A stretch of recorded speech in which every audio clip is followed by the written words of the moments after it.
Oke, Assalamualaikum warahmatullahi wabarakatuh. Baik, gimana kabarnya anak-anakku kelas 8? Semoga kalian selalu sehat dimanapun kalian berada. Untuk ulangan hariannya, saya sepertinya minggu depan di hari Selasa. Untuk mana-mana yang akan dipelajari akan saya sampaikan nanti, oke? Hari ini saya akan memberikan penjelasan di materi selanjutnya, yaitu bentuk-bentuk kerjasama di ASEAN dan pengaruhnya. Kerjasama di ASEAN, kenapa kok diperlukan kerjasama? Karena setiap negara itu memiliki perbedaan komunitas atau potensi yang ada dari pertanian, peternakan, perikanan, kehutanan, dan juga industri. Selain itu juga setiap negara itu tentu tidak bisa memenuhi kebutuhannya sendiri. Hal ini akan mempengaruhi bagaimana kegiatan ekspor dan impor setiap negara. Jadi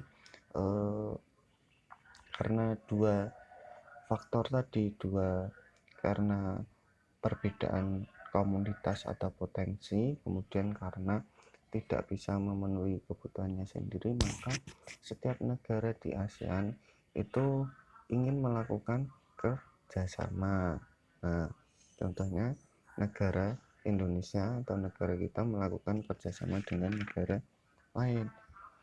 Contohnya dengan Malaysia itu di bidang pertanian, Singapura bidang migas, Filipina di bidang perdagangan, Thailand di bidang perikanan, Brunei di bidang pertanian, Kamboja di bidang pertanian, Laos dan Vietnam di bidang politik pertanian dan SDM, dan Myanmar di bidang transportasi.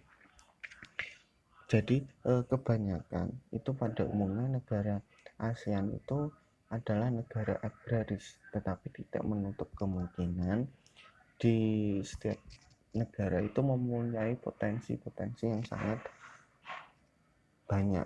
Contohnya kita dengan penduduk yang sangat banyak, dengan 250 juta jiwa, tentu memiliki SDM yang sangat tinggi lah. Dari SDM itu kita tentu bisa memanfaatkan mereka untuk membuat suatu alat, suatu teknologi yang mana itu sangat berpengaruh, yang nantinya itu dapat kita jualkan ke negara lain, seperti itu. Kemudian pengaruh kerjasama di beberapa bidang. Pengaruh kerjasama di bidang ekonomi, yaitu ASEAN telah membentuk MEA atau Masyarakat Ekonomi ASEAN, terus meningkatkan kegiatan ekspor dan impor dan tetap mempertahankan pertumbuhan ekonomi, yaitu sekitar 5-7% di setiap negara. Kemudian pengaruh di bidang sosial, yaitu membentuk kota berwawasan lingkungan dan membentuk program ASEAN ESC, yaitu program mengenal model-model perkotaan. Jadi Surabaya, Jakarta, Denpasar itu seharusnya menjadi model-model perkotaan modern. Pengaruh kerjasama di bidang budaya, yaitu membuat slogan Promotion and Asian Identity. Jadi identitas ASEAN itu menjadi komoditas jika setiap negara ASEAN itu mengikuti pergelaran budaya di dunia, biasanya di Milan atau di Paris, Prancis. Terus kemudian membuat acara New Media Art Competition and Exhibition. Di bidang selanjutnya, yaitu di bidang politik, perjanjian mengenai kawasan damai dan bebas netral atau Zone of Peace, Freedom and Neutral atau ZOPFAN. Kemudian melakukan perjanjian kawasan bebas senjata nuklir. Di bidang pendidikan, yaitu ada banyaknya penawaran beasiswa, dan setiap negara tentu melakukan kerjasama sehingga pendidikan di setiap negara itu bisa sangat maju dan merata. upaya-upaya peningkatan kerjasama, yaitu kekompakan, konsistensi, keterbukaan antar negara, saling menghormati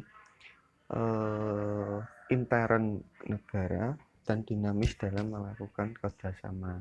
Jadi dinamis hal ini tidak melulu harus kerjasama di bidang pendidikan, tapi harus dirubah di bidang yang lainnya, mungkin transportasi, di bidang jasa, pelayanan, seperti itu. Mungkin itu penjelasan yang bisa saya berikan. Untuk tugas dan ulangan harian di minggu depan akan saya infokan di grup. Sekian dari saya. Wassalamualaikum warahmatullahi wabarakatuh.